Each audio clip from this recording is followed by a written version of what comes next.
दोस्तों, अगर आप भी शिखर धवन को खतरनाक बल्लेबाज मानते हैं तो इस वीडियो को लाइक जरूर कीजिएगा। दोस्तों, जिम्बाब्वे के खिलाफ खेले गए पहले मुकाबले में शानदार जीत दर्ज करने के बाद एक आज वनडे मुकाबला खेला गया, जहां शिखर धवन और गिल ने ठोक कर रच दिया इतिहास। तो वहीं अंतिम ओवरों में केएल राहुल ने दिलाई रोमांचक जीत। बताएंगे इस पूरे मुकाबले की हाईलाइट्स के बारे में, लेकिन उससे पहले आपको क्या लगता है, शिखर धवन, शुभमन गिल और केएल राहुल में से बेहतर बल्लेबाज आप किसे मानते हैं? कमेंट करके जरूर बताइए। दोस्तों, जैसा कि आपको पता है, केएल राहुल के नेतृत्व में भारतीय टीम जिम्बाब्वे के खिलाफ 3 मैचों की वनडे सीरीज खेल रही है, जहां पहले मुकाबले में भारतीय टीम को मिली 10 विकेट से ऐतिहासिक जीत, तो वहीं जिम्बाब्वे के खिलाफ आज तक की सबसे बड़ी जीत भारत ने दर्ज करी और लगातार 13 मुकाबले जीतने का वर्ल्ड रिकॉर्ड भी भारत ने बना दिया। लेकिन अब आज एक वनडे मुकाबला खेला गया जिसमें भारतीय टीम की कप्तानी केएल राहुल ने ही करी, तो वहीं विरोधी जिम्बाब्वे की टीम की कप्तानी रेगिस शक्बावा ने करी। और इस मुकाबले में सबसे पहले भारत के कप्तान केएल राहुल ने टॉस जीतकर पहले गेंदबाजी करने का फैसला किया, जहां विरोधी टीम की तरफ से पारी को शुरुआत करने के लिए इनोसेंट काया और मारूमनी मैदान पर आए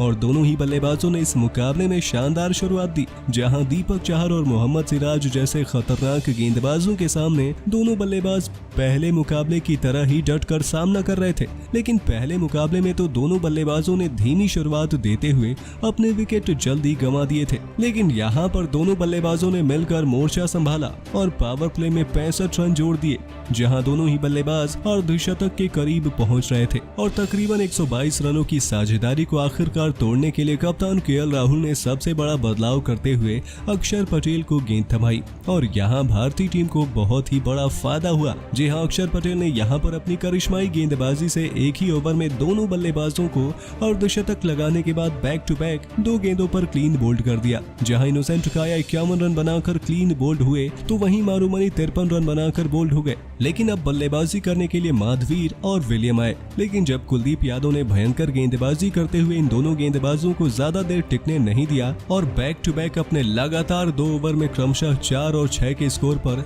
दोनों को विकेटकीपर संजू सैमसन के हाथों कैच आउट कराकर पवेलियन का रास्ता दिखा दिया। लेकिन अब पारी को संभालने की जिम्मेदारी सिकंदर राजा और रियान पर आ गई थी, लेकिन यहाँ पर दीपक हुड्डा को गेंदबाजी में लाकर कप्तान केएल राहुल ने तहलका मचा दिया और उन्होंने रियान को 11 के स्कोर पर शिखर धवन के हाथों कैच आउट करा दिया। इसके बाद तो शिखर धवन का उत्साह अलग ही था, उन्होंने अपने गब्बर स्टाइल में जश्न मनाया। लेकिन अब पारी को संभालने की जिम्मेदारी सिकंदर राजा और कप्तान रेगिस के कंधों पर आ गई थी और अब दोनों ही बल्लेबाज अपने उसी अंदाज से बल्लेबाजी करने लगे जैसा कि जिम्बाब्वे की टीम को उम्मीद थी और दोनों ही बल्लेबाजों ने पारी को संभाला और जिस तरीके से बांग्लादेश के सामने अपनी सनसनी मचा देने वाली बल्लेबाजी करी, उसी तरीके से यहाँ पर भी तहलका मचाते हुए दोनों ने अपना अपना अर्धशतक 38वें ओवर तक पूरा कर लिया। लेकिन अब दोनों बल्लेबाज और भी ज्यादा आक्रामक हो रहे थे। दोनों ही बल्लेबाजों ने अंत तक पारी को संभाल कर रखा था और अपना अपना शतक 48 और 50वें ओवर में पूरा भी कर दिया,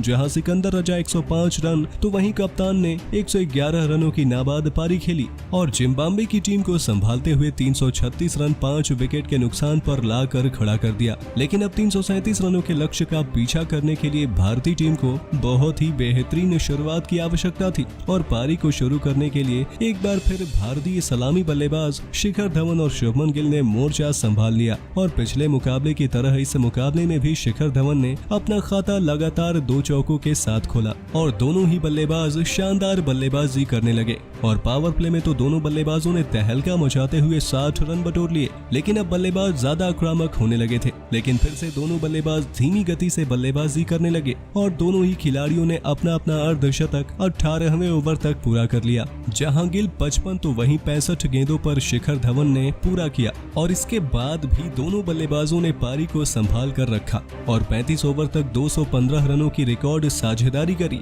लेकिन अंत में सिकंदर राजा ने दोनों बल्लेबाजों को एक ही ओवर में अपने सनसनीखेज गेंदबाजी से विकेटकीपर के हाथों कैच आउट करा दिया, जहां पर शिखर धवन 103 रन 14 चौके की मदद से बनाकर आउट हुए, तो वहीं शुभमन गिल 108 रन 10 चौके और 2 छक्के की मदद से बनाकर आउट हुए। लेकिन अब पारी को संभालने के लिए ईशान किशन और कप्तान केएल राहुल आ गए, लेकिन दोनों बल्लेबाज बहुत ही संभल कर बल्लेबाजी बल्लेबाजी कर रहे थे, लेकिन ईशान किशन एक बार फिर से नाकाम हुए और मात्र 4 रन के स्कोर पर ब्रेट के हाथों क्लीन बोल्ड हो गए। तो वहीं बल्लेबाजी करने संजू सैमसन भी ज्यादा देर तक टिक कर नहीं खेल पाए और 11 रनों के स्कोर पर नगरवा की गेंद पर कप्तान के हाथों कैच आउट हो गए। इसके बाद बल्लेबाजी करने आए दीपक हुड्डा भी 45वें ओवर में मात्र 70 रन के स्कोर पर रन आउट हो गए, लेकिन अब जीत के लिए 5 ओवर में 40 रनों की आवश्यकता पड़ी और यहाँ पर कप्तान केएल राहुल ने मोर्चा संभाला और एक ही ओवर में 2 चौके और 2 छक्के जड़कर अपना अर्धशतक पूरा किया। लेकिन अभी भी 2 ओवर में जीत के लिए 12 रनों की आवश्यकता थी